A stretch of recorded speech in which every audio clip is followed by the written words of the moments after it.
Digital India का दौर है। दुनिया इतनी तेजी से बदल रही है कि आप अगर मेहनत नहीं करेंगे तो आप बहुत पीछे रह जाएंगे। आपको पता भी नहीं चलेगा कि आपके साथ के दोस्त कार लेके शादी करके गोवा में घूम रहे हैं और आप अभी साइकिल के लिए भी सोच रहे हैं।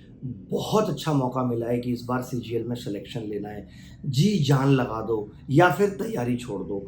मैं एक वीडियो ये जो आपके सामने लेकर आया हूँ, इसमें मैंने जितनी भी इंपॉर्टेंट थॉरम्स हैं, चाहे वो अपोलोनियस थॉरम है, चाहे वो स्टेवर्ट थॉरम है, उसके अलावा कुछ ऐसी भी थॉरम जो आपने सुनी नहीं है, मैं दावे के साथ कह सकता हूँ कि हर बार के एग्जाम में एक सवाल यहाँ से जरूर आता है। तो मैंने कोशिश की है, सीधी बात, नो बकवास, सिर्फ कंटेंट है, कुछ भी नहीं है इसके अंदर। इस वीडियो को खत्म करके फटाफट से कमेंट करके भी बताना कि किस तरीके से तुम्हें थॉरम समझ में आई, और अब अगर इस पे सवाल आया तो तुम चूकोगे नहीं। बहुत अच्छे से पढ़ाया है, जरूर देखनी है वीडियो सबको, और नोट्स भी बना लेने हैं। और जो चीज आपको लगता है कि आप भूल जाओगे, उसे अपनी एक रिवीजन डायरी बनाओ, उसमें नोट करो।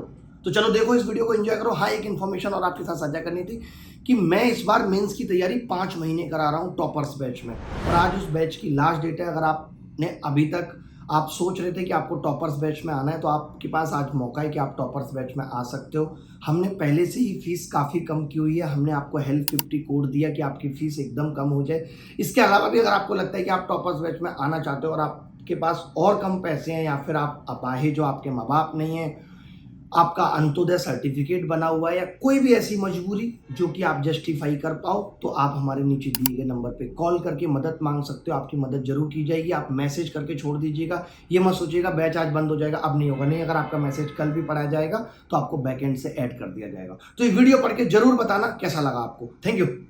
पहला कॉन्सेप्ट ये है कि जब कभी भी आपसे इस तरीके का सवाल पूछा जाता है कि इंटरनल एंगल बाइसेक्टर और एक्सटर्नल एंगल बाइसेक्टर, मैं क्या कह रहा हूं, इंटरनल एंगल बाइसेक्टर और एक्सटर्नल एंगल बाइसेक्टर जहां पे कट करते हैं तो जो एंगल बनता है वो इसका आधा बनता है। ये चीज सबको याद होनी चाहिए। यहाँ पे मैं प्रूफ नहीं बताऊंगा किसी चीज का, बस चीजें दिखाऊंगा, उस पर एक एक सवाल होगा और हम आगे बढ़ते जाएंगे। ठीक है कि अगर ये 2 थीटा है तो ये कितना होगा, थीटा होगा। ठीक है, आधा है। अब इस पे कोई सवाल आ गया मान लेते हैं, तो सवाल क्या है, ये इस तरीके का सवाल आ गया तो हमें समझना पड़ेगा कि आपने कह दिया है कि जी ये एंगल बाइसेक्टर है, बिल्कुल कह दिया जी। आपने ये भी कह दिया कि जी एंगल बाइसेक्टर है ये। मैंने कहा अच्छा ये भी एंगल बाइसेक्टर है, तो आपने कहा हाँ जी ये भी एंगल बाइसेक्टर है। तो फिर ये अगर x है तो ये कितना होगा जी, x/2 हो जाएगा, ये आधा होगा। यही सीखा हमने। हमने कहा अगर ये x/2 और ये x, ये इसका एक्सटीरियर एंगल है, x और x/2 कितना होगा, 3x/2। तो x कितना आ जाएगा जी, 24 या 72 और 48, x का मान 48 आ गया। अगला ये तो मान के चलिए कि 99% सवाल आना चाहिए, हर बार के मेंस में सवाल आ रहा है। इसमें बस मैं एक ही चीज ऐड करना चाहूंगा, बताना चाहूंगा कि अगर चित्र बना हो तो ये ध्यान रखना कि जो एंगल बड़ा है परपेंडिकुलर उसके करीब होगा। अगर मुझसे कोई अब ये एंगल पूछ ले इसमें DAE, तो मैं डायरेक्ट कह सकता हूं यहाँ पे कि हाफ ऑफ B-C। आप कहेंगे इसमें आपने नई बात कौन सी कह दी, वो तो यहीं पे लिखा हुआ था। देखो यहाँ पे क्या लिखा हुआ है, मॉड। यानी इसको श्योर नहीं है कि बी बड़ा होगा ऐसी, तो इसलिए इसने मॉड लगाया। लेकिन मुझे चित्र देख के श्योर हो गया कि अगर परपेंडिकुलर इधर है तो बी बड़ा होगा। तो ये बात आपको भी याद रखनी है कि चित्र देखते ही हम समझ जाएंगे कौन सा बड़ा है, क्योंकि कई बार DAE बराबर हाफ ऑफ B-C होगा। यही परपेंडिकुलर उधर हो गया और AE इधर आ गया तो ये C-B हो जाएगा उस केस में। तो ये चीज याद रखनी है, वरना आपका उत्तर गलत आ जाएगा। ठीक है, अब जैसे ACB पूछ रहा है। अब देखिए एंगल बी दिया हुआ है यहाँ पे, ए का समद्विभाजक AD है जो BC से बिंदु डी पर मिलता है। अब बी 78 है। अब इन्होंने दिया नहीं कि परपेंडिकुलर किधर है, लेकिन फिर भी चलो नहीं दिया तो हम तो डायरेक्ट कह सकते हैं, वैसे चित्र बनाना चाहिए था इस सवाल का। 78 माइनस C, 24 दूनी 48, C कितना आ गया 30। मान लेते हैं C ऑप्शन में नहीं होता तो फिर हम C-78 करते और उत्तर निकाल देते। चलिए ये मैं बड़ी इंपॉर्टेंट बात बताना चाहता था, यहाँ पे एक बार देख लेंगे सब लोग।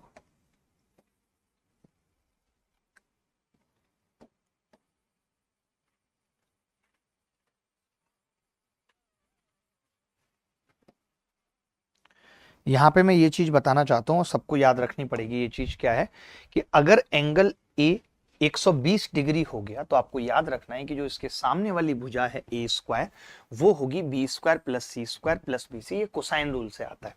और अगर a बराबर 60 है तो ए स्क्वायर होगा बी स्क्वायर प्लस सी स्क्वायर माइनस बी सी। इस पे सवाल हम आगे करेंगे, 2 थ्योरम्स मिला के इस पे सवाल करेंगे, ठीक है। थोड़ा तेज तेज चलते हैं, वक्त कम है, ठीक है। एंगल बाइसेक्टर थ्योरम क्या होती है, इसको फटाफट से लिख के और समझ लेंगे, इसकी भी जरूरत अभी आगे पड़ेगी। एक छोटा सा सवाल करेंगे फिर आगे बड़ा सवाल भी करेंगे। मैंने कहा कि ABC एक ट्राइंगल है और ये इसका एंगल बाइसेक्टर है, तो ये कहता है कि सामने वाली भुजा को इसके अनुपात में बांटेगा, यानी कि BD और DC का अनुपात वही होगा जो AB और AC का अनुपात है। AB और AC का अनुपात है। मैंने कहा AB बराबर 7 है, AB बराबर 7 है, BC 10 है और AC 8, ठीक है। अब मैंने कहा कि AD इसका एंगल बाइसेक्टर है, ये लो जी एंगल बाइसेक्टर है। अब DC/4 पूछा, कितना सिंपल है, देखिए 7 और 8, यानी मैं ये कह सकता हूं कि ये 7 और 8 के अनुपात में बटेगा। अब आप बताओ DC कितना होगा, तो आप कहेंगे 10 15 की वैल्यू है तो 8 की बता दो भाई। अब आपको तो DC/4 चाहिए, ये DC की वैल्यू है, बट आपको बाई 4 चाहिए तो बाई 4 कर दो। तो 20/15, 20/15 का मतलब कितना हो गया, 10 दे रखा था ना, ये BC 10, AB 7, AC 8, तो 7 और 8, 7 और 8 15, 10 जो है वो वैल्यू कितने की है, 15 की।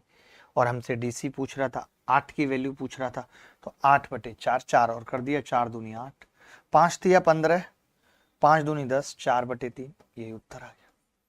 जैसे अगर कोई ट्राइंगल है इक्विलेटरल और मैं आपसे पूछूं कि यार इसकी हाइट बताओ h, तो दुनिया जानती है कि जी हाइट होती है h बराबर √3/2a, यही होती है हाइट। अब मैंने कह दिया कि यार आप हाइट को ना सिकोड़ दिया, आपने अलग लेवल पे ले गए। कैसे, आपने एक बिंदु यहाँ बनाया, यहाँ से P1 ले ली हाइट, यहाँ से P2 ले ली और यहाँ से P3, तो ये तीनों हाइट है, लेकिन कोई भी किसी को भी खींच के वर्टेक्स पे रख दूंगा तो ये तीनों एक साथ आ जाएंगी। तब हम इसको लिख देते हैं कि P1 plus P2 plus P3। ऐसे इसको याद रख पाना आसान है। आप देखिए त्रिभुज के भीतर किसी बिंदु से समबाहु त्रिभुज की भुजाओं पर लंब खींचे जाते हैं, लंबों की लंबाई 6 7 9 है, तो त्रिभुज की भुजा क्या होगी, आपको पता है √3/2 a बराबर इनका सम 9 और 7 16 और 6 22। तो आपने देखा a कितना आ गया जी, 44/√3। क्या इस सवाल को करने में मुश्किल हुई, √3 से ऊपर नीचे मल्टीप्लाई कर लेंगे। अब ये PQRS एक चक्रीय चतुर्भुज है, इस पे 2019 तक काफी सवाल आए, फिर अभी बंद हो गए, लेकिन मुझे ऐसा लगता है कि इस पे फिर वापस सवाल आएंगे, तो इसको याद कर लो। और याद कैसे करना है, जैसे आपको पता है कि यार ये एक चक्रीय चतुर्भुज है, ध्यान से समझना, जो मैं बातें बता रहा हूं वो ध्यान से समझना। मैंने कहा ABCD एक चक्रीय चतुर्भुज है, ठीक है। यहाँ पे PQRS है तो PQRS ही लिख लेते हैं, PQRS, बहुत ध्यान से समझना, रिक्वेस्ट है दोस्त। अब देखिए ये क्या कह रहा है, ये कह रहा है कि PR QS को समद्विभाजित करता है, PR ये कर रहा है। आप समझो कि जब आपको बोले ना कि PR, तो जो भी समद्विभाजित कर रहा है उसको पकड़ लो। जैसे PR समद्विभाजित करता है, मैंने क्या कहा, PR समद्विभाजित करता है, तो मैंने कहा कि PR को समद्विभाजित करा दो, किसको, सर्किल और क्वाड्रिलेटरल दोनों को। अब आपको कुछ नहीं करना, देखो PQ कितनी है A, QR कितनी है B, SR कितनी है C और PS कितनी है D। याद कैसे रखना है, याद रखना देखिए बड़ा आसान है। कैसे बड़ा आसान है कि अगर आपने ये PR बड़ा कर दिया तो इसके ऊपर ऊपर की भुजाएं कौन सी हैं, CD, इसके नीचे नीचे की भुजाएं कौन सी हैं, AB, ये बराबर हो। बस ये याद रख लीजिए, कुछ याद रखना ही नहीं है भाई। जो अब हमें पता चल गया कि PR, तो हम PR का मतलब सीधे हो गया कि हम P और R वाली भुजा यहां लेंगे और P और R वाली भुजा यहां लेंगे, तो एक के साथ तो Q आ जाएगा और एक के साथ S आ जाएगा, बात खत्म। टेंशन ही नहीं लेनी, चित्र बनाने की भी जरूरत नहीं है दोस्त, चित्र बनाने की भी जरूरत नहीं है, ठीक है। आगे बढ़ते हैं, मैं सवाल दिखाता हूं आपको। जैसे इस सवाल में भी यही कहा गया है कि PR QS को समद्विभाजित करता है, ध्यान से समझना। अगर PR समद्विभाजित करता है तो मैंने कहा था कि एक जगह P और R यहां लिख लो और एक जगह P और R यहां लिख लो। अब बच क्या क्या गया, Q, तो ये Q आ गया, बच क्या क्या गया S, तो यहाँ S आ गया। पी आर तो दोनों तरफ आएंगे आएंगे। अब सवाल क्या है कि जी पी क्यू 14.4 है, आर क्यू 12.8 है, बराबर पी एस कितना है, पी एस पूछा है, एस आर कितना है 9.6। कुछ भी नहीं करेंगे, सीधे 19.2 लगा दें क्योंकि मुझे याद है।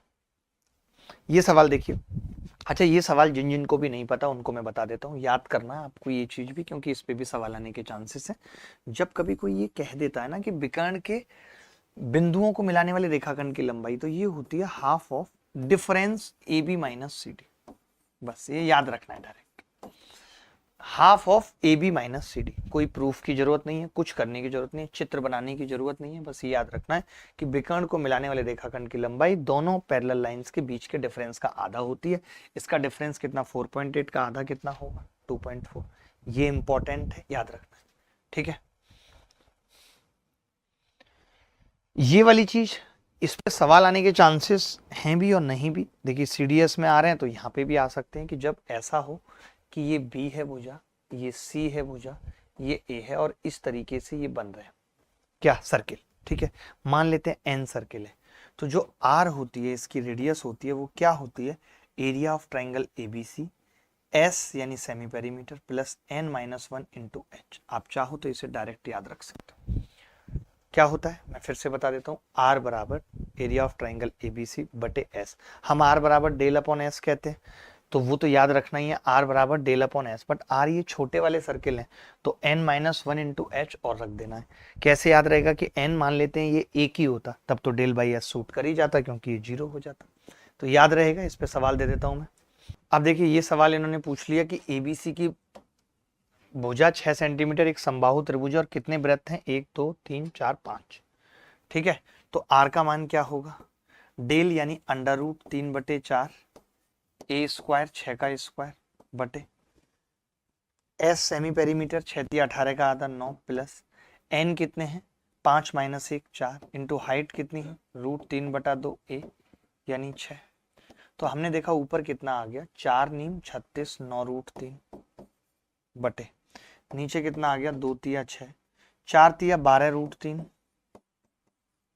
प्लस 9। अब देखिए 3 से तो फिर भी कट जाएगा, या √3 से ही काट दें आप कहो तो, 3√3 से भी सब कुछ कट रहा है, या √3 से डिवाइड करें क्या बच रहा है देखना पड़ेगा जी। अगर मान लेते हैं हम केवल ऊपर 3 बनाना चाहें, इसका मतलब इन्होंने 3√3 से भाग किया है। 3√3 से इसको करेंगे 4 आएगा, इसको करेंगे 3√3 आएगा, ये गलत है ऑप्शन। मैंने कहा अगर ऊपर केवल 3 बनाना है तो आपने 3√3 से भाग किया, यहाँ 3√3 से भाग 4 और यहाँ 3√3 से भाग √3, ये भी गलत है। अच्छा अगर हमने √3 से भाग कर दिया तो 9/12 प्लस ये भी गलत है। डी आंसर है नन ऑफ दीज। देखिए ये प्रॉपर्टी नंबर 2 है, बड़ी कमाल की है कि ये स्क्वायर है और हमें बताना है कि इस स्क्वायर की साइड क्या होगी। अगर हाइट y है और क्या क्या दिया हुआ है x, क्या है x कहां पर है, x इसकी भुजा है, x भुजा है ना, xy बटे x प्लस वाई। तो जो ये साइड है स्क्वायर की a वो क्या होगी xy upon x plus Y. अगर इस चीज पे सवाल आता है तो मुश्किल नहीं है, बहुत आसान है, आप निकाल सकते हैं आसानी से, ठीक है। चलिए आगे बढ़ते हैं। ये कितने लोगों को पता है कि अगर ये राइट एंगल ट्राइंगल है, ये भुजा a ये b, तो साइड ऑफ स्क्वायर क्या होती है A B upon A plus B, क्या होती है A B upon A plus B, ठीक है।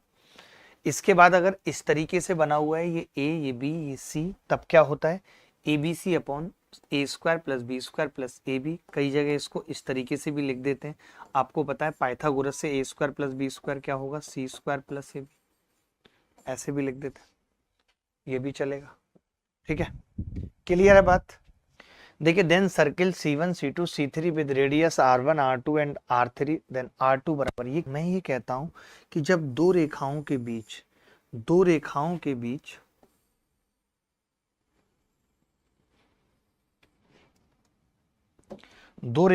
बीच इस तरीके से वृत्त बनते हैं, दो रेखाओं के बीच इस तरीके से वृत्त बनते हैं, तब ये सब रेडियस R1 R2 R3 ऐसे लिख लीजिए जीपी में होती है, चाहे R4 भी हो, ये भी लिख लो, R4 भी हो, किसमें होती है? जीपी गुणोत्तर प्रोग्रेशन में।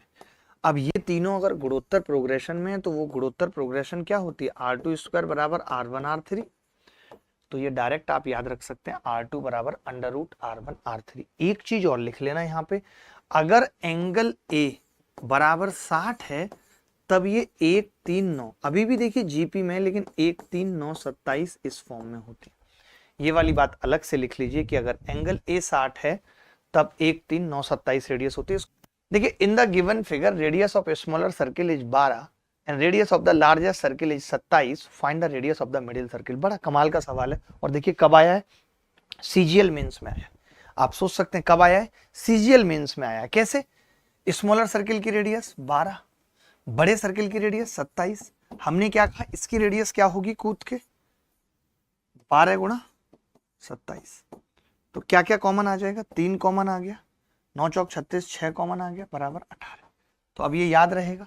ये एक चीज और लिख लीजिए कि अगर ये एंगल थीटा है और ये भी थीटा है तब R1 अपॉन R2, तब इन दोनों के बीच का जो ये R1 अपॉन R2 जो होता है ये 1 माइनस साइन थीटा बटे 1 प्लस साइन थीटा होगा। वो जो मैंने बताया था आपको, अगर याद करें आप, तो मैंने थीटा जब 30 बताया था तो आप देखिए 1 माइनस 1/2, 1/2, 1 प्लस 1/2, 3/2, ये कितना आ गया? 1/3। और मैंने यही बताया था कि 60 होगा तो ये 1 3 होगा, तो ये बात प्रूफ भी कर दी। तो आप इसको डायरेक्ट भी याद रख सकते हैं, R1 अपॉन R2 क्या होता है? 1 माइनस साइन थीटा बटे 1 प्लस साइन थीटा, क्योंकि कल को यहाँ 120 का भी एंगल पूछा जा सकता है, इसीलिए हमें सब चीजें आपको बतानी पड़ती हैं। ठीक है, चलिए आगे बढ़े। अच्छा, ये वाली बात याद रख लीजिए, कई बार तो देखिए ये लाइनें सीधी हो जाती हैं, कई बार टेढ़ी हो जाए, हमें कोई मतलब नहीं है ये सीधी हो चाहे टेढ़ी हो। आपको एक बात याद रखनी है कि 1/z बराबर 1/x plus 1/y। Property number 12, ये बड़ी बड़ी इंपॉर्टेंट प्रॉपर्टी है, मैं देख रहा था, बड़ी कमाल की भी प्रॉपर्टी है। एक चीज समझना है इसमें कि जब आपको ये एंगल बाइसेक्टर और केवल ये दूरी देता है, ये दूरी A देता है और ये दूरी B देता है, और आपसे पता है क्या पूछ लेता है? BI। बहुत बार मैंने देखा है बड़े बड़े सवालों में, मुश्किल भी होते हैं सवाल, तो मैंने इसका भी थोड़े दिन पहले ही कराया था इसलिए नहीं लाया। तो ये क्या हो जाता है? √2AB। डायरेक्ट याद रख सकते हैं, कुछ याद नहीं रखना, बस एक इतनी सी बात याद रखनी है भाई कि अगर ये, और है क्या ये √BI है क्या? ठीक है, √2AB। BI बराबर क्या है? √AB, सॉरी, BI क्या है? √2R बराबर √AB। दोनों चीजें आ गई। अगर कोई R पूछता है तो हम कह देंगे √ के अंदर AB बटा 2। कोई BI पूछता है तो हम कह देंगे √AB। दोनों में से कुछ भी पूछा जाए, ये बहुत इंपॉर्टेंट है, इस पे सवाल आने का। ये एंगल बाइसेक्टर है और ये लाइन पैरेलल है, तो मैंने कहा कि अगर ये एंगल बाइसेक्टर है, ये अल्फा अल्फा है, तो ये अल्फा होगा। तो आप कहेंगे क्यों होगा अल्फा? तो मैंने कहा क्योंकि पैरेलल है। सेम ये थीटा थीटा है, तो आपने देखा ये दोनों आपस में बराबर आ गए। बराबर आ गए तो कई बार हमसे DE पूछता है, तो DE क्या होगी? DI, और DI किसके बराबर है? BD के। और IE किसके बराबर है? EC के। तो ये आप डायरेक्ट याद रख सकते हैं। इस पे एक सवाल भी मैं आपसे पूछ लेता हूँ। ठीक है भाई, इस पे एक सवाल आपसे पूछ लेता हूँ। आप देखिए सवाल पेपर में दिया, किसी एग्जाम में आया हुआ है, बड़ा सिंपल है। AD 3 है, EC 4 है, और हमसे क्या पूछ रहा है? DE। तो हम कुछ करेंगे ही नहीं, हम सीधे 3 और 4 को जोड़ के 7 उत्तर बता देंगे। अगला सवाल देखेंगे, ये बड़ा बड़ा अच्छा सवाल है और इस पे भी सवाल पूछे जाते हैं। एक चीज समझना कि जब इस तरीके से ये सर्किल बना देता है यहाँ पे और हमसे कहता है कि यार बताओ ये y है और ये x है, तो ट्राइंगल का एरिया क्या होगा? XY। ये हम डायरेक्ट याद रख सकते हैं। देखिए पेपर कम टाइम में तभी होगा जब हमें कुछ चीजें डायरेक्ट याद होंगी, नहीं तो हम नहीं कर पाएंगे। अब जैसे ये सवाल आ गया, अब मैं बनाता रहूंगा, इसको 5, इसको 5, 7.5, और कभी ऐसा होगा, यहाँ तो चलो ट्रिपलेट बन रहा है, कभी हो सकता है ट्रिपलेट भी नहीं बनेगा, तो फिर नानी याद आ जाएगी। हम नहीं चाहते नानी याद आए, तो 5 गुणा 7.5 बराबर 5 7 35, 37.5 क्या हो गया? इस ट्राइंगल का एरिया हो गया। ये हम डायरेक्ट याद रख सकते हैं।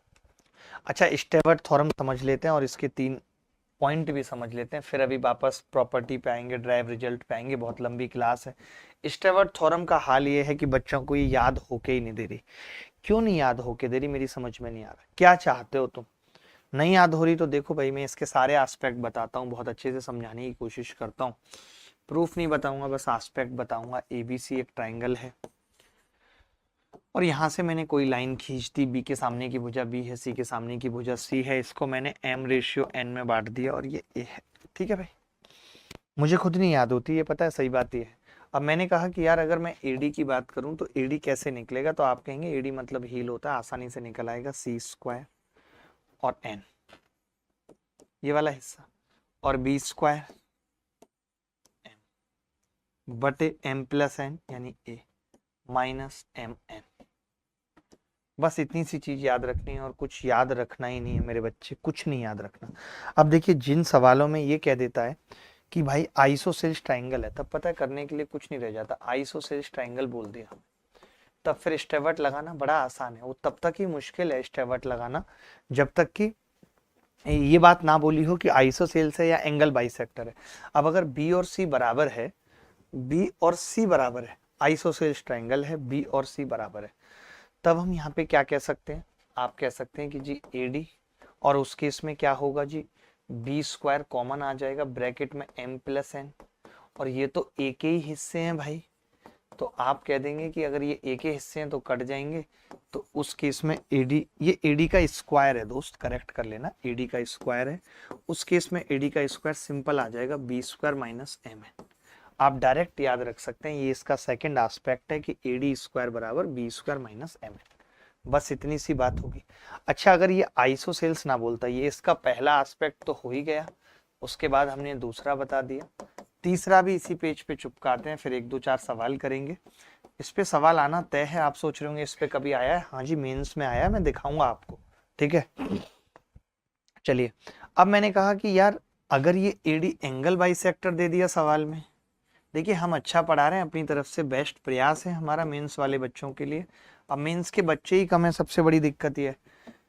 अब ये कह रहा है एंगल बाइसेक्टर है अगर, तो हम ये कह सकते हैं कि जी C/B बराबर m बटे n होगा। एंगल बाइसेक्टर तो ये कहता था कि C और B का अनुपात ही mn का अनुपात होगा, यानी हमने यहाँ से कह दिया जी MB बराबर NC, हमने यहाँ से कह दिया जी MB बराबर NC। अब हमने इसका AD स्क्वायर निकाल दिया इसका इस्तेमाल करते हुए, तो देखिए MB और NC, तो मैं ये कह रहा हूं कि MB की जगह अगर मैं NC रखूंगा तो NBC हो जाएगा, और अगर मैं CN की जगह MB रखूंगा तो MBC हो जाएगा। यानी मैंने कहा अगर मैं BC कॉमन ले लूंगा तो यहां भी M प्लस N आ जाएगा, BC कॉमन ले लिया बटे A माइनस MN, तो आप देखेंगे ये m प्लस n फिर a से कट जाएगा, ये क्या आ जाएगा BC माइनस m। तो अगर ये एंगल बाइसेक्टर है तो AD स्क्वायर क्या होता है BC माइनस mn, और अगर ये आइसोसेल्स है तो भी इन दोनों का मल्टीप्लीकेशन माइनस mn, ये लगभग सेम है क्योंकि B और C बराबर है, तो ये B स्क्वायर आ जाता है। देखिए बड़े आसानी से बताता हूं, AD स्क्वायर, AD का स्क्वायर क्या होता है, आप कहेंगे 13 का स्क्वायर इंटू 7 प्लस 20 का स्क्वायर इंटू 14 बटे 14 और 7 21 माइनस mn 14 गुणा 7, ये होगा। एक बच्चा बोला यार 21 से तो कट जाएगा, 7 3 21, 7 दूनी 14, 3 आ गया भाई, तो ये 400 और 169 नहीं, 400 दूनी 800, 969 को 3 से भाग करेंगे तो 3 तिया 9, 3 दूनी 6, 3 तिया 9 माइनस 14 7 98 बराबर 225, और अगर AD स्क्वायर 225 है तो AD कितना है 15। ये कह रहा है कि ABC एक समबाहु त्रिभुज है, होने देते हैं लो। मैं ऐसा नहीं कह रहा कि सवाल स्टेवर्ट से ही होगा, एक सवाल को करने के 56 तरीके होते हैं, पाइथागोरस से लेकर के कोसाइन रूल, इन्हीं सबसे तो बनी है स्टेवर्ट। अब D भेजा BC पर एक बिंदु ऐसा है कि 1:3 है, AD दे रखा है सवाल में, AD कितना है 5√7, ये भुजा BD और BC यानी ये A, तो ये 2A है क्योंकि पूरी 3 है, BC पूरी 3 है तो ये 3A है, ये भी 3A है। तो क्या मैं ये कह सकता हूँ 55 25 7 175 बराबर 3 तिया 9A square minus 3A square कह सकता हूँ, 3 नहीं 2 आएगा, 2A स्क्वायर। आपने कहा 7A स्क्वायर, तो A स्क्वायर को 25 कह सकता हूँ, 7 से 7 कट जाएगा, A कितना आ गया 5, लेकिन हमें तो 3A बताना है, 15 उत्तर है। दिए गए चित्र, अब देखिए ऐसा नहीं कि CGL में ही सवाल आया, CHSL में भी आया, दिए गए त्रिभुज एबीसी में एडी एंगल ए का एक कोण समद्विभाजक है। यदि AB बराबर 6 है, AC बराबर 9 है और BC बराबर 10 है तो कोण समद्विभाजक AD की लंबाई बताओ। देखिए एंगल बाइसेक्टर बोल दिया भाई, यही चीज मैंने बताई अभी कि एंगल बाइसेक्टर में लगाना है ABC। हमने कहा कि एंगल ए का कोण समद्विभाजक है, AB बराबर 6 है, AC बराबर 9 है, BC 10 है। BC 10 है तो कोण समद्विभाजक AD की लंबाई बताओ क्या होगी। AD की लंबाई बताओ क्या होगी। AD की लंबाई, अब आपको पता है 6 और 9 का मतलब हो गया 4, 3 दूनी 6, 3 तिया 9, 6, 2:3 हो गया। अब मुझे AD निकालना है तो AD में क्या है, AD स्क्वायर अंडर रूट के अंदर 9 छक्के 54 माइनस 24 कितना बचेगा 30, रूट 30 उत्तर आ गया। ये सवाल प्री 2020 में आया, मतलब मैं कितने सवाल आपको दिखा सकता हूं जो डायरेक्ट पूछे गए हैं स्टेवर्ट थ्योरम पे। ये आप खुद करेंगे, मैं सिर्फ दिखाने के लिए लाया हूं। ये भी समबाहु त्रिभुज। अब मैंने कहा कि यार BD और DC 3:5 है, ये 3:5 है, ठीक है। AD और DC क्या है का अनुपात पूछ रहा है, AD और DC। ये 5, 3, 8 है तो ये भी 8 होगा क्योंकि समबाहु त्रिभुज है। मैंने कहा भाई AD निकाल दो तो आपने कहा AD बड़ा सिंपल है जी, 8 8 64 माइनस 5 3 15 49 7 आ जाएगा, तो ये 7 आ गया। यही पूछ रहा है सवाल। चलिए ये मैं RW में दे रहा हूँ, ये भी स्टेवर्ट थ्योरम पे सवाल है। अब बात कर लेते हैं अपोलोनियस थ्योरम की। क्या होती है अपोलोनियस थ्योरम? कुछ भी नहीं है, जो हम मीडियन की लेंथ निकालते हैं ना, उसी का एक रूप है, उसी का एक रूप है। तो देखिए क्या है, A B C, ठीक है। तो अगर ये मीडियन है, ठीक है, मीडियन मतलब D क्या है, mid point of BC। D क्या है, मिड पॉइंट ऑफ BC, ठीक है। अब D अगर मिड पॉइंट ऑफ BC है तो हम ये कहते हैं कि भाई AB का स्क्वायर प्लस AC का स्क्वायर बराबर होता है भैया twice of BD square plus AD square. बस ये याद रखना है, AD है माध्यिका है, AD क्या है, मीडियन। ये कह रहा है कि दिए गए चित्र में PQR 90 डिग्री है और QG बराबर √5 है, G केंद्रक है और PG 3 है, तो X का मान बताइए क्या हो। देखिए दोस्त, मैंने कहा कि मैं इसको आगे बढ़ा, इन्होंने कुछ दिया हुआ है नहीं, PQR बस दिया हुआ है। G केंद्रक बोला है, G केंद्रक बोला है, बहुत अच्छी बात है। मैंने कहा G केंद्रक है तो ये मीडियन है, आगे बढ़ा देते। पूछा क्या, X का मान पूछा है, वाह वाह वाह। अच्छा, आप में से कितने लोग ये जानते हैं ये √5 है तो ये √5/2 होगा, और ये पूरा क्या होगा 3√5/2, तो ये भी 3√5/2 होगा, ये भी 3√5/2। ये हम कैसे सीखते हैं, क्योंकि हमें पता है राइट एंगल ट्रायंगल में ये मिड पॉइंट है, तो मिड पॉइंट से तीनों वर्टेक्स की दूरी बराबर होती है, ये सरकम रेडियस हो जाती है। अब अगर मैं इसमें ये लगाना चाहता हूँ, अब मैं पता है किस ट्रायंगल में, आप बताओ। ये जो मीडियन है ये बड़े ट्रायंगल की तो है ही, ये छोटे की भी तो है, और अगर ये छोटे की है तो मैं इसी में लगाना चाहता हूँ 3 तिया 9 प्लस एक्स स्क्वायर बराबर 3 तिया 9 प्लस एक्स स्क्वायर बराबर, ये कितना होगा 3 तिया 9 पंजे ट्वाइस ऑफ 9 पंजे 45/4 प्लस √5 यानी 5/4, ये लिख सकता हूँ। ये 50/4, ये 25 आ गया दोस्त, 25 आ गया तो x कितना आ गया जी 4। बोलो, ये अपोलोनियस थ्योरम लगा दी हमने।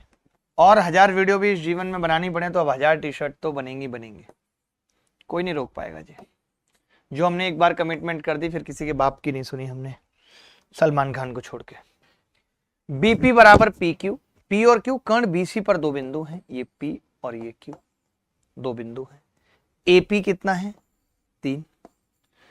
इस बार मैं पढ़ाऊंगा तो इतने सॉलिड तरीके और इतने सॉलिड सवाल होंगे कि आप तरीकों के फैन हो जाएंगे, प्री के लिए मजा ही आ जाएगा आपको। आपने कहीं भी पढ़ा है फिर भी आपको लगेगा यार वाओ, गणित ऐसी भी हो सकती थी।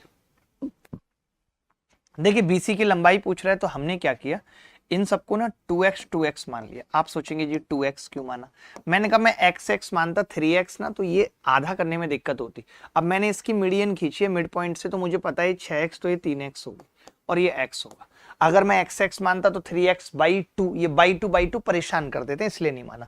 अब मैं इस वाले ट्राइंगल में जो छोटा वाला है ना एपी की भी इसकी भी मीडियन है, इसमें मैं क्या लगा रहा हूं अपोलोनियस, 9x² + x² बराबर 4 का स्क्वायर प्लस 3 का स्क्वायर, कम वक्त बोले 5 का स्क्वायर होगा ही। हमने कहा 2 × 10 x² बराबर 25, 5 चौक 20, x कितना आ गया जी 2/5 पचम 25 और 5 चौक 20 √5/2 यानी 2x बराबर √5। 6x निकालना है 3 से गुणा कर दी, 3 √5 इज द करेक्ट आंसर। ये सवाल भी ऐसा ही है तो इसको भी आप बहुत आसानी से कर सकते हैं, कोई बड़ी बात नहीं है। BD + BE² पूछ रहा है, मैं फिर भी करके बता देता हूँ।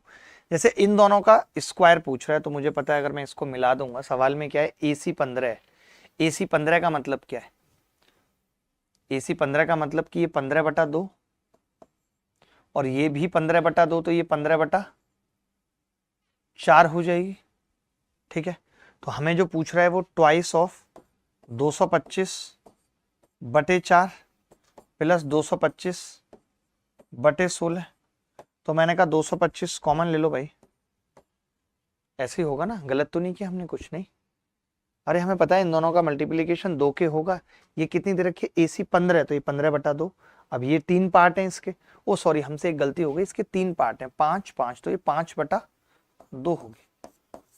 5/2 का मतलब 25/4 होगी।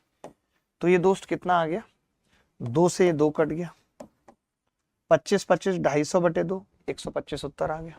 ब्रिटिश फ्लैग थ्योरम क्या होती है इसको देख लीजिए एक बार।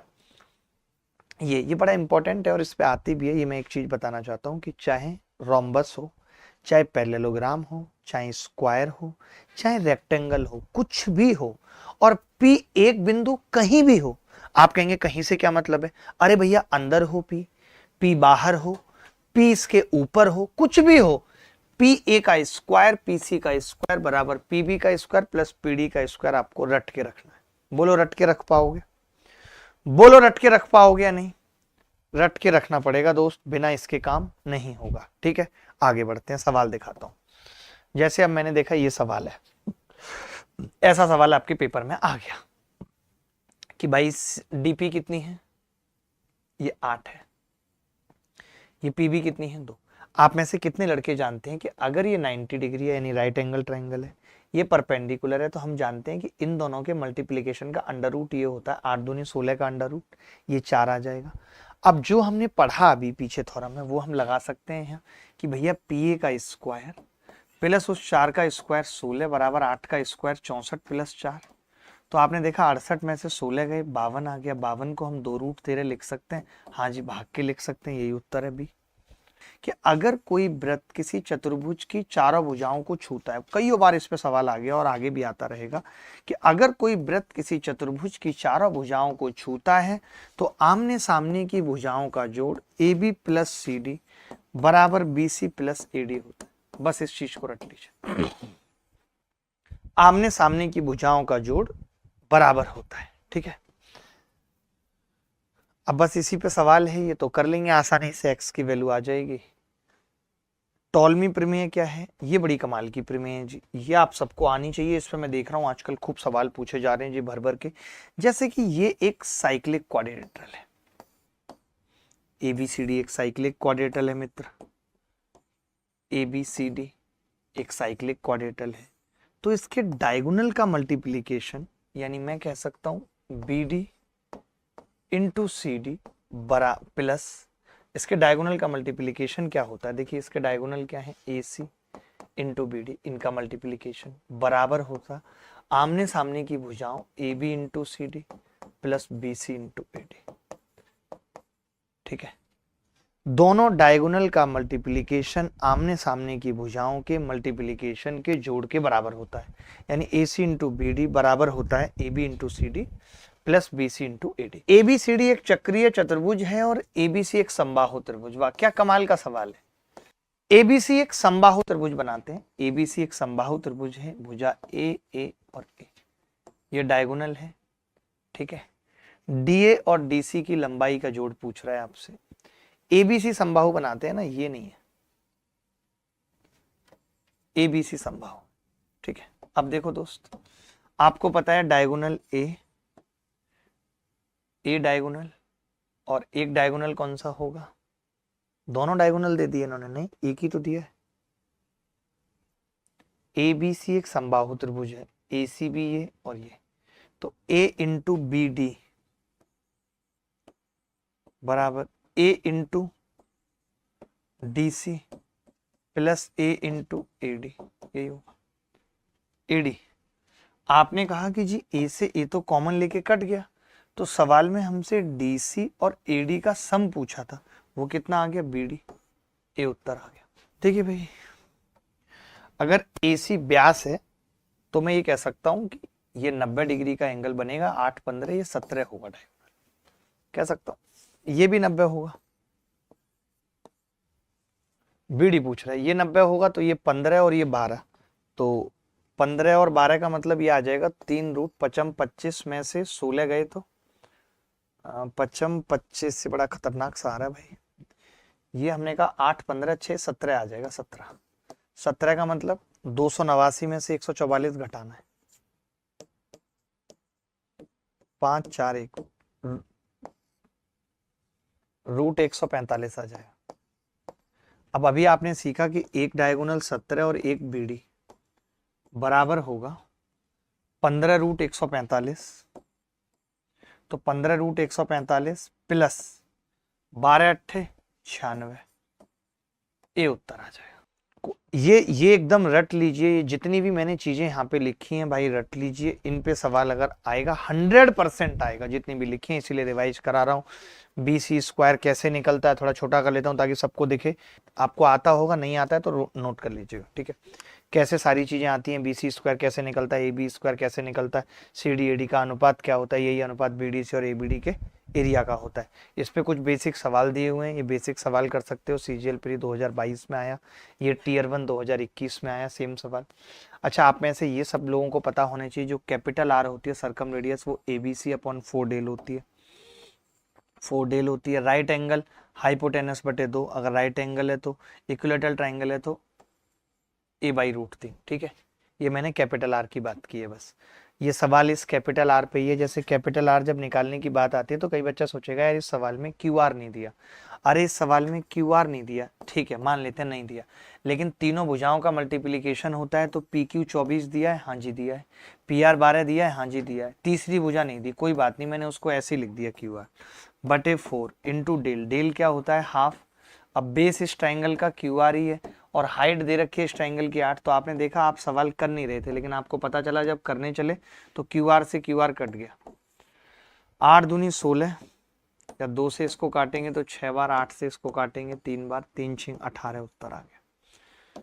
ये सबको रटा हुआ होना चाहिए। इस पे बड़ा सवाल आता है कि आई अगर इन सेंटर है, ये एंगल बाइसेक्टर है, तो ए आई और आई डी की जो दूरी होती है वो b plus c by a होती है। कैसे? केवल यही याद रखना है कि a i upon i d b plus c by a. अगर कोई बी आई अपॉन आई ई पूछ ले तो C plus A by B, इस तरीके से इसको याद रखना है।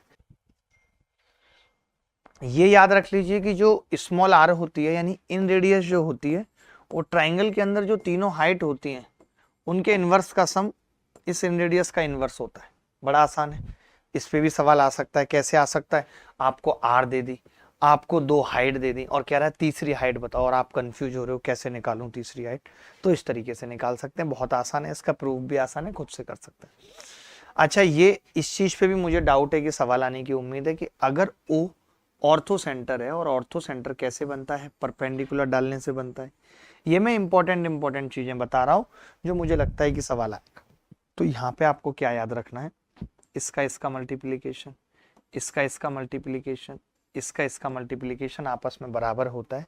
ये चीज याद रखाना चाह रहा हूं, याद कर लेंगे भाई। या इस कॉन्सेप्ट पे कोई सवाल आ सकता है। कॉन्सेप्ट क्या है कि किसी भी ट्राइंगल में ऑर्थो सेंटर, सरकम सेंटर एक ही लाइन में होते हैं। आपने देखा भी होगा एक इस तरीके का सवाल, यहाँ पे ऐसे ए एच बना देता है, एच यहाँ पे बना देता है, ए ओ बना देता है यहाँ पे, और ये दे देता है ओ डी 2 और आपसे ए एच पूछता है। देखा है वो सवाल ऐसे ही होगा कि जब हम यहाँ से ये मिलाते हैं तो जी यहाँ पे आ जाता है, और हमें पता है ये 2:1 में बांटता है। तो हमें पता है कि दोनों ट्राइंगल अगर सिमिलर हैं तो ये 2, तो ये डबल 4 हो जाएगी। समझ रहे हैं? तो ये याद रखना है कि किसी भी ट्राइंगल में ऑर्थो सेंटर, सेंटर, सरकम सेंटर एक सीधी रेखा में होते हैं, ओजीसी के फॉर्म में, और ये जी इसको 2:1 में बांटता है। ठीक है, एक्स सेंटर से जुड़ी कुछ कुछ बातें हैं। एक्स सेंटर पे मुझे लगता है सवाल आ सकता है, जब भुजाओं को आगे बढ़ाने पर एंगल बाइसेक्टर खींचते हैं तो जो एंगल बनता है वो 90 - a/2। और एक्स रेडियस कैसे निकलती है? 3 तरीके की एक्स रेडियस होती है जो तीनों अलग अलग भुजाओं को टच करने पे सर्किल बनते हैं। ठीक है, ये पूछा जा सकता है। ये बहुत आसान सी बात है, इसमें कुछ भी ऐसा बताने वाला नहीं है, फिर भी नोट कर लीजिए। इसमें जो सबसे इंपॉर्टेंट बात है वो यही है कि जो एरिया ऑफ ट्राइंगल होता है वो s into S minus H होता है, या s into S minus 2r होता है, या s into S minus 2m। लेकिन आजकल जो सवाल आ रहा है वो आ रहा है डेल बराबर r into R plus 2r। आपको कैपिटल R दे देता है एक राइट एंगल ट्राइंगल में, आपको स्मॉल r दे देता है, और आपको कहता है भैया एरिया बताओ। तो वो एरिया क्या होता है? r into R plus 2r। इनमें से किसी भी एक फॉर्मूले पे सवाल आ सकता है, जहां पेरीमीटर दे देगा आपको, ये मीडियन दे देगा, या सरकम रेडियस दे देगा, या हाइपोटेनस दे देगा। ठीक है, चलिए, ये बहुत इंपॉर्टेंट है। जहां पे ये एक माध्यिका दे दी, जहां पे ये एक माध्यिका दे दी, तो इन दोनों माध्यिकाओं के स्क्वायर के सम का 4 गुना हाइपोटेनस के सम के 5 गुने के बराबर होता है। उस पे एक सवाल भी दिया हुआ है, ये सवाल आप कर सकते हो, 2√5 उत्तर आएगा। कॉन्सेप्ट फिर सवाल दिया है। ठीक है, सीवा थ्योरम क्या होती है? सीवा थ्योरम समझ लो, कुछ भी नहीं है, जैसे जब 3 भुजाएं एक जगह काटती हैं तो ए एफ, ए से शुरू किया हमने, एफ, एफ के बाद क्या आएगा? एफ बी, बी जहां पे खत्म हुआ क्या आएगा? बी डी, डी जहां पे खत्म हुआ क्या आएगा? डी सी, सी जहां पे खत्म हुआ क्या आएगा? सी ई, ई जहां पे खत्म हुआ क्या आएगा? ई ए बराबर 1। ये भी सीवा थ्योरम पे आधारित सवाल है, रिजल्ट बेस्ड क्वेश्चन है कुछ कुछ, जो मैंने अभी पीछे आपको कराया था कि तीनों वृत्त एक ही स्पर्श रेखाएं हैं, C2 और C3 की त्रिज्याएं बराबर हैं। C2 की त्रिज्या ज्ञात कीजिए यदि C1 की त्रिज्या 10 सेंटीमीटर के बराबर है। तो पीछे इसका रिजल्ट लिख चुका हूँ, इसका भी रिजल्ट पीछे बता चुका हूँ। ये 30 डिग्री एंगल है, तो आपको पता है कि ये एंगल 60 डिग्री होगा, और 60 में मैंने बताया था ये 1/3 होगा, तो ये 3 है, तो ये 3 की वैल्यू कितनी हो जाएगी? 9। इसकी R होती है, वो होती है AB/6। डायरेक्ट लिख लीजिए, डायरेक्ट लिख लीजिए AB/6। ठीक है, अगर यहाँ पे ये 5 हो जाते हैं तब R इसकी AB/5। बस इन दोनों पे ही सवाल आएगा। ये सवाल भी कर सकते हैं, ये सवाल का भी मैंने पीछे फॉर्मूला आपको बता दिया, ये मैं मेंसुरेशन में बताऊंगा। फिर रह क्या गया इसमें? ज्यादा कुछ तो रह नहीं गया। चलो इसको अभी बता देता हूँ, मेंसुरेशन में क्या बताना। ये जो एरिया पूछा जाता है हमसे, हमेशा ये वाला एरिया पूछा जाता है। ये एरिया होता है एरिया ऑफ ट्राइंगल, यानी हाफ 5 गुणा 12, 12 में 5 60 का आधा 30। मुझे लगा आज इस बार ज्योमेट्री में जितनी भी चीजें इंपॉर्टेंट हैं जो पेपर में पूछी जा सकती हैं वो मैं सब आपको बता दूं। इसका फॉर्मूला पीछे बता चुका हूँ, 12 में 5 60/17 आ जाएगा, पीछे बता चुका हूँ। इसका फॉर्मूला भी पीछे बता चुका हूँ। ये अभी बता रहा हूँ कि ई अगर कहीं भी एक पॉइंट है, ई अगर कहीं भी एक पॉइंट है और ये क्या है? पैरेललोग्राम है, तो आमने सामने के ट्राइंगल के एरिया का सम आमने सामने के एरिया के ट्राइंगल के सम के बराबर होगा। इस चीज को रख लीजिएगा एकदम। इस पे सवाल आपके सामने है। 13 और 12 25 और एक 26, 26 में से 15 जाएगा, कितना आ जाएगा? 11। ये इंपॉर्टेंट है कि डायगोनल के स्क्वायर के सम पे अभी तक एसएससी ने सवाल नहीं पूछा, ये सवाल पूछा जा सकता है, बहुत इंपॉर्टेंट है। AC² BD² बराबर AD² plus BC² plus 2AB into CD। इसके साथ में एक चीज और लिख लेना कि ये जो पैरेललोग्राम होता है, पैरेललोग्राम, तो L है और ये B है, और इसका डायगोनल मान लेते हैं D1, इसका डायगोनल D2। तो एक बात ये भी लिख लीजिएगा कि D1² प्लस D2² बराबर twice of L² plus B²। इस पे भी सवाल आने की 99% उम्मीद है किसी भी पैरेललोग्राम में। अगर भुजाएं L और B हैं, डायगोनल D1 और D2 हैं, तो D1 का स्क्वायर प्लस D2 का स्क्वायर बराबर होगा twice of L² plus B²। ठीक है, इसको याद रख लीजिएगा। ये बहुत इंपॉर्टेंट है, मैंने पीछे एक सवाल भी करा दिया इस पे कि जो ये EF होती है डायगोनल के मिड पॉइंट, ये क्या होती है? Half of AB minus CD का आधा। अगला इंपॉर्टेंट क्या है? ये बहुत इंपॉर्टेंट है। आप देखेंगे कि एक समलंब में क्या है ना, ये M/N दे देता है, ये A है, ये B है, और आपसे कहता है कि बेटा बताओ EF क्या होगा। क्या कह देता है आपसे? बेटा बताओ EF क्या होगा। तो EF होता है दोस्त MANB, MANB/M+N। सवाल क्या है कि भाई बी क्यू और क्यू सी दे रखी हैं, एपी कितना है 5 और ये 4, सीडी कितनी है ए बी 38, सीडी 11। हमसे क्या पूछ रहे हैं, पी क्यू बराबर 4 गुणा 38 दूनी 76, 152 प्लस 11 पंजे 55, 207 बटे 4 प्लस 9, 23 निम्मा 207, पी क्यू कितनी आ गई 23, ये उत्तर है। ये एक इंपॉर्टेंट चीज है जो लिख लीजिए, जिसके बारे में अगर नहीं पता है तो जब भी कभी ऐसा होता है कि किसी भी साइक्लिक क्वाड्रिलेटरल के या जिसका आमने सामने का जोड़ 180 अंश है, ऐसे क्वाड्रिलेटरल में वो होगा ही तब जब उसके बाहर एक सर्किल होगा और उसका डायमीटर होगा। आप तो ये याद कर लीजिए, सबसे बेहतर है आप क्वाड्रिलेटरल को गोली मारिए कि अगर ये कॉर्ड 90 पे कट करती हैं, ये कॉर्ड ए बी है, ये कॉर्ड सी डी है और ये ओ है, और आपसे कोई इसका डायमीटर पूछ रहा है तो डायमीटर होता है अंडर रूट, इस पे भी सवाल आने के चांसेस हैं, ओ ए स्क्वायर, ओ बी स्क्वायर, ओ सी स्क्वायर, ओ डी स्क्वायर। बात खत्म। ये आप डायरेक्ट याद रख सकते हैं।